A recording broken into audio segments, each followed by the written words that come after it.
हमने कैंप लगाए सरेंडर के। मैं आज इस सदन को बड़े संवेदनशीलता के साथ बताना चाहता हूं, मैं गया हूं वो कैंपों में। माननीय कई सारी स्वयंसेवी संस्थाएं वो कैंप में सालों तक हथियार लेकर घूमने वाले नक्सलियों को सामान्य मानवीय नागरिक बनाने का प्रयास करें। वहां जाते हैं साहब, आंख में आंसू हो जाए ऐसे दृश्य खड़े होते हैं। किसी नक्सली बच्ची को नेल पॉलिश देते हैं तो लगाते लगाते रो पड़ती है।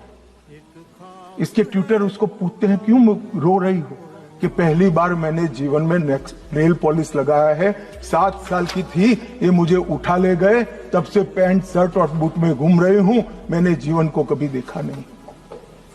मान्यवर लिपस्टिक लगाते लगाते वो रो पड़ते, मेहंदी हाथ में लगती है, उनकी खुशी का कोई ठिकाना नहीं रहता। वहां पर बस्तर में मान्यवर साप्ताहिक बाजार लगते हैं, उनके माँ बाप को मिलने के लिए ले जाते हैं। खुद तो माँ बाप के आशीर्वाद लेते हैं और नए जीवन की आशीर्वाद मांगते हैं। कुछ लोग माँ बाप को पीटने लगते हैं, क्यों दे दिया हमने नक्सलियों को, हमारा जीवन बर्बाद कर दिया। 25-25, 30-30 साल तक न पढ़े न लिखे, निरक्षर रहे, खाना नहीं मिला, पशुओं की तरह दौड़ते रहे, ना रात देखा ना दिन देखा, पूरा जीवन ही इनका तबाह हो गया। और जिसको भी ये नक्सलवादी हिंसा अन्याय का सामना लगती है, मेरे सबसे करबद्ध निवेदन है, एक कैंप में जाकर 2 रात बिताइए, आपको मालूम पड़ेगा ये नक्सलवादियों ने क्या किया। और यहां बैठकर फैशनेबल तरीके से इनका पक्ष लेना, कि इनकी सुनो, इनसे चर्चा करो, बहुत सरल है किसी के पास जवाब? ये 15,000 बच्चों का जीवन बर्बाद कर दिए, कौन जिम्मेदार है किसी के पास जवाब?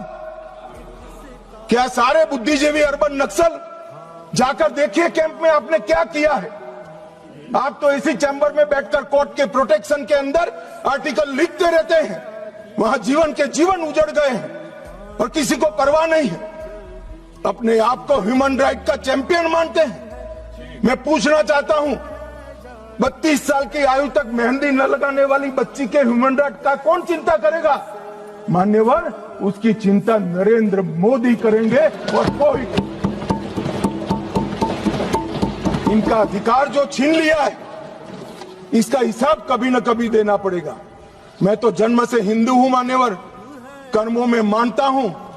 जिन्होंने भी शब्द से भी प्रचिन्न समर्थन नक्सलाइटियों का किया है, वो सब इस पाप के इतने ही भागीदार है जितना बंदूक लेकर घूमे।